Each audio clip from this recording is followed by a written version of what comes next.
ये कार्यक्रम 20 को होगा, 21 को होगा और 22 तारीख को हमने इस खुशी में गंगोर घाट पर महाप्रसादी का कार्यक्रम रखा।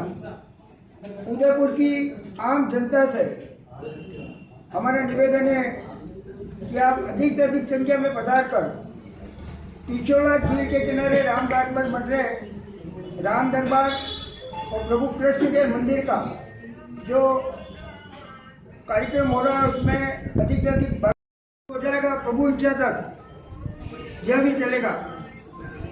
तो हम लोगों का प्रयास है कि इस प्रोग्राम को बहुत विधि विधान के साथ हम लोग करें। और मैं आभारी हूँ हमारी नौजवान टीम का। हमारे साथ चंद्रगुप्त जी बैठे, स्थानीय पार्षद आशा जी भी हैं।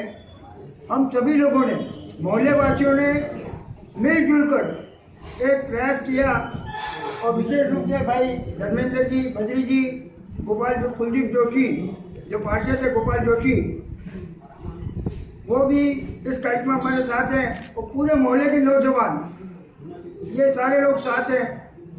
आगे की सारी जानकारी आदरणीय लालजी प्रसाद देंगे आपको। आप सभी का स्वागत है।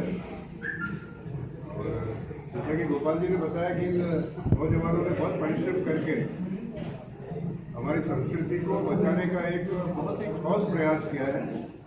मैं आप सभी का इस प्रांगण में स्वागत तो करता ही हूँ, साथ ही एक महत्वपूर्ण विषय आप सबके सम्मुख रखना चाहता हूँ कि उदयपुर, संपूर्ण उदयपुर की रचना पिछोला झील के किनारे हुई थी। शहर कोट के अंदर शहर सीमित है।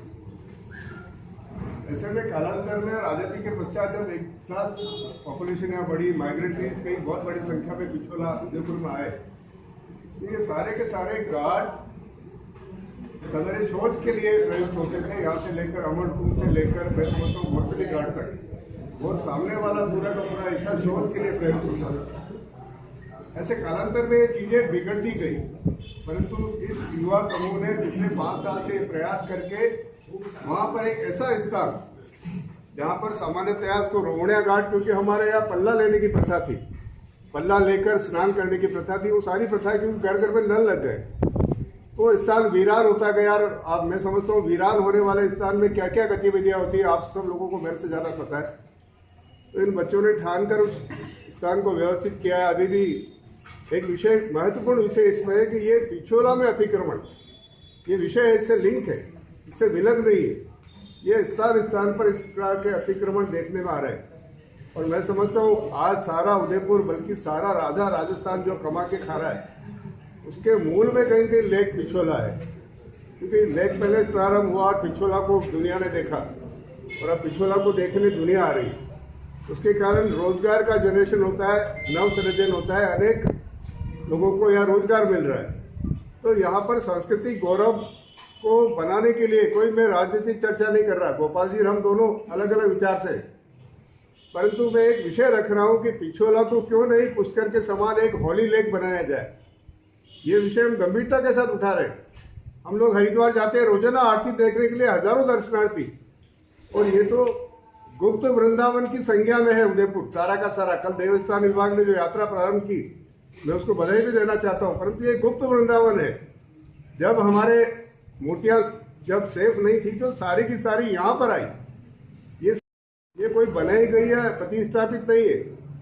इन मूर्तियों के रख रखाव के लिए इनमें नियमित आरती हो, सेवा हो, पूजा हो। एक जमाने में कहते हैं कि जगदीश के मंदिर के गलियों में जब घूमते थे तो भोग लगने वाली सामग्री की खुशबू आती थी। आज हमें कहीं न कहीं उसमें परफ्यूम की या डीओ की स्मेल आती है। हम चाहते हैं कि वातावरण उतना ही शुद्ध बने, पिछोला भी उतना ही शुद्ध बने। अनेक प्रयास इसके लिए हो रहे हैं। तो एक मांग इसके साथ हम ये भी कर रहे हैं कि पिछोला के पुष्कर के समान एक पवित्र झील के रूप में विकसित करें। निश्चित रूप से उससे उदयपुर में आने वाली टूरिस्ट की संख्या में 50% का बढ़ापा होगा, और मैं समझता हूँ सारे उदयपुर के नए युवाओं को रोजगार मिलेगा। तो इस प्रकार यहाँ पर जहाँ के फिश किलिंग पर 100% रोक लगाई जाए। ये सारी चीजें हम ये एक प्रकार से सारी अभियान के मार्फत उठाने का प्रयास कर रहे हैं।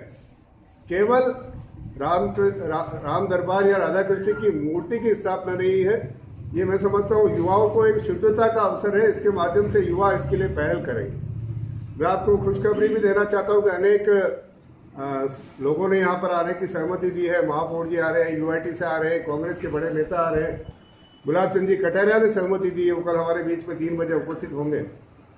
तो मैं समझता हूँ कहीं एक वातावरण बनाने की आवश्यकता है। शहर को जब स्मार्ट सिटी में इतना सुंदर जब बनाई दिया, तो कहीं उसकी सुंदरता सांस्कृतिक रूप से, विरासत के रूप में, आध्यात्मिक रूप में भी उसका हम विकास करें, ये सारी रचना बनाकर ये टोली काम कर रही है। मैं आप सभी का स्वागत कर रहा हूँ। हमारी इच्छा ये है, इसमें आपकी सारी प्रेस का हमें सहयोग, भरपूर सहयोग चाहिए। विषय को बहुत गंभीरता के सामने उदयपुर की जनता के सामने हम रखें, तो निश्चित रूप से शहर कोर्ट के अंदर रहने वाले लोग आज भी नियमित मंदिर जाते हैं, प्रसाद पाते हैं, प्रसाद के शोभा यात्रा में आते हैं।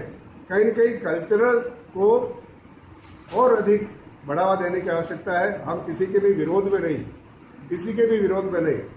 मुझे याद है कि जब भी इस प्रकार का समय होता था तो सभी समाज के लोग आपस में मिलजुल कर एक दूसरे का त्यौहार मनाते थे। हम उसी भावना वाले लोग हैं। मैं आप सभी का पुनः स्वागत करता हूँ। Thank you very much. मूर्ति लगाकर स्थापित करके और मंदिर का जीर्णोद्धार करते हुए,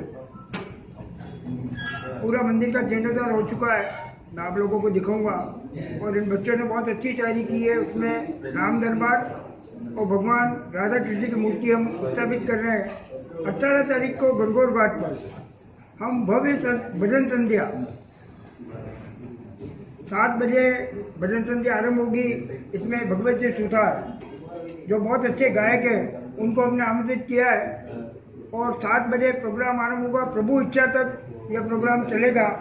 उसके साथ साथ 19 अप्रैल को हमारी पूजा विधान जो है, जो मूर्ति का स्थापना के लिए पूजा विधान है, वो हम आरंभ करने जाएंगे। गड़े देवरा में हमने हवन कुंड बनाए हैं और उन हवन कुंडों में 3 दिन तक हवन होगा। ठाकुर जी का वहाँ मूर्ति स्थापित करने के पहले पंचामृत से स्नान और उनका शुद्धि, और उसमें हिंदू धर्म में जो मान्यता है कि उनके अंदर प्राण प्रतिष्ठान करना, वह कार्यक्रम 3 दिन तक का है।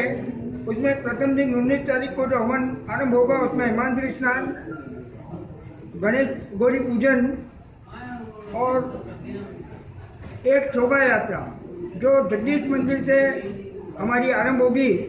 इसमें कई माता बहनें, प्रयास हमारा ये है कि 1000 माताएं कलश लेकर चले और उसके बाद एक रथ के अंदर हमारे भगवान राम का दरबार होगा, मूर्ति लेकर जो आएंगे जगदीश चौक से, और दूसरी बग्घी में भगवान कृष्ण और राधा की मूर्ति, और सारे नौजवान बड़े आनंद लेते हुए उस मूर्ति को हम गणगौर घाट से गड़े देवरा हमारे यज्ञ स्थल पर ले जाएंगे।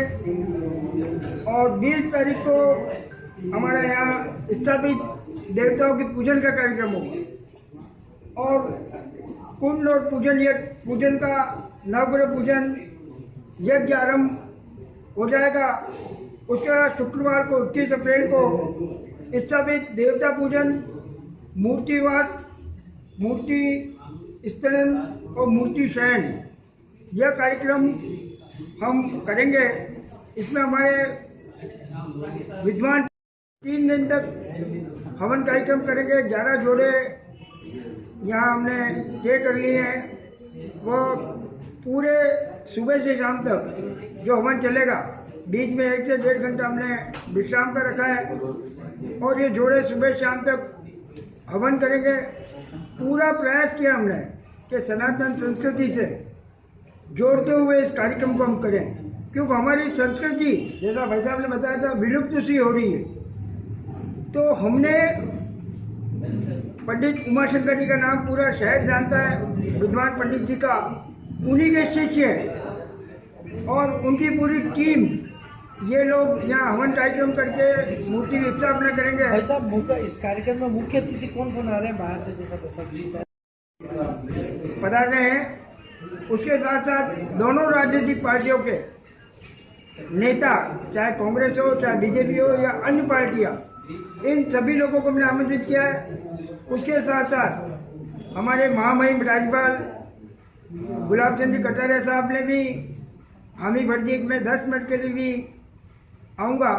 ये हमारे लिए परम सौभाग्य की बात है और सारा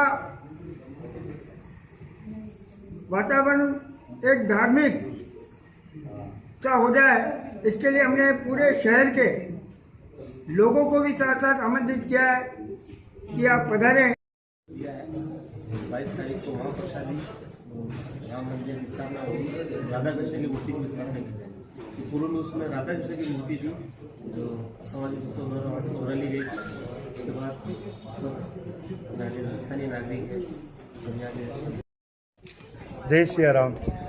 जैसा कि आपको अवगत किया होगा या कराया जाएगा, ये उदयपुर शहर में पुराना शहर है जहाँ जल के निकट एक मंदिर इतिहास के अनुसार ये बना गया है। उसमें अभी वर्तमान में समिति का गठन किया गया और नवयुक्त और शहर के वासियों को जोड़ करके और राम दरबार की प्रतिष्ठा सहित जुगलबंदी राधा कृष्ण की प्रतिष्ठा होने जा रही है, जिसकी रूपरेखा इस तरीके से है। 18/4/2023 को सुरीली फनकार और कोयल आवाज, युवाओं की धड़कन, भगवत जी सुथार आ रहे हैं और डली शाम संध्या भजनों के माध्यम से सबको लुभाया जाएगा और राम परिवार का गुणानुवाद होगा। 19/4/2023 को 19/4/2023 को हिमाद्री स्नान का कार्यक्रम है और कलश यात्रा और गौरी गणेश और मंडप पुरस्कार कार्यक्रम किया गया। श्री राम, जय जय श्री राम। सभी शहरवासियों को निमंत्रण स्वीकार करें और पधारने की कृपा करें। शास्त्री दिनेश कुमार चौबीसा है। मैंने वेद विशारद यजुर्वेद ब्राह्मण हूँ। शांडिल्य मेरा गोत्र है। 18 पुराण के अंदर इतनी ताकत है। पुराणों में आज भी देवता विद्यमान है। जब आपको पता है कि सीता जी लंका गए थे, हरण किया गया था और राम जी, हनुमान जी और पूरी उनकी जो कमेटी थी एक तरफ थी, सीता का हरण किया गया था। बीच में जो समुद्र था, समुद्र को पार करके सीता जी को रावण के द्वारा के साथ में 2 सेनापति थे, ब्रह्मपुत्र नल और नील नाम के 2 सेनापति थे। हनुमान जी के कहे अनुसार उस पत्थर को उठाते थे और पत्थर के ऊपर श्री राम लिखते थे। राम लिख करके और वो पत्थर अंदर पानी में रखते थे। वो पत्थर तैरता था और आज पुल बना वहाँ पे, जिसको आज भी वहाँ पे साउथ दक्षिण एरिया में धनुषकोडी करके नाम है, वहाँ पे स्थान आज भी विद्यमान है। वही पत्थर यहाँ पे भी जो तैर है, आप देख रहे हैं, ये राम राम लिखा हुआ, जय श्री राम लिखा हुआ है। देखो, और मैं क्या कहना चाह रहा हूँ आपको, रावण की भी आस्था राम में थी। सब लोग जानते राम के नाम के पत्थर तैरे थे, ये दुनिया जानती है। लेकिन मैं आज आपको कहना चाह रहा हूँ, रावण के नाम से भी पत्थर तैरे थे क्योंकि उसकी आस्था राम में थी। तो लंकेश के वहां सेनापतियों ने यह कहा था, आप बार बार लंकेश बोल रहे हो, बार बार लंकेश बोल रहे हो, आप में कोई ताकत है क्या? ऐसी कोई मायावी काम है? आपसे जो युद्ध करने आ रहा है उसके नाम से राम के पत्थर तैर रहे हैं, आप उससे युद्ध करने जा रहे हो कि आपके नाम के पत्थर तैरते? लंकेश ने बोला, रावण ने, कि आपके नाम के पत्थर मेरे नाम से भी तैरते हैं। तो कैसे तैरते हैं बताओ, प्रत्यक्ष को प्रमाण दीजिए। तो सेनापति लंकेश के समुद्र के उस तरफ गए और रावण ने पत्थर उठाया और रावण ने उस पत्थर पे रावण लिखा था और पानी में छोड़ते समय उस पत्थर को कहा कि तुझे श्री राम की कसम अगर तू नहीं तेरा। तो रावण की भी आस्था राम में थी। बोलो सियावर रामचंद्र भगवान की जय। देखिए, आप देखिए, बिल्कुल वही पत्थर, इसी से ये पुल बना था, बिल्कुल ये तैर रहे। बोलो सियावर रामचंद्र भगवान की।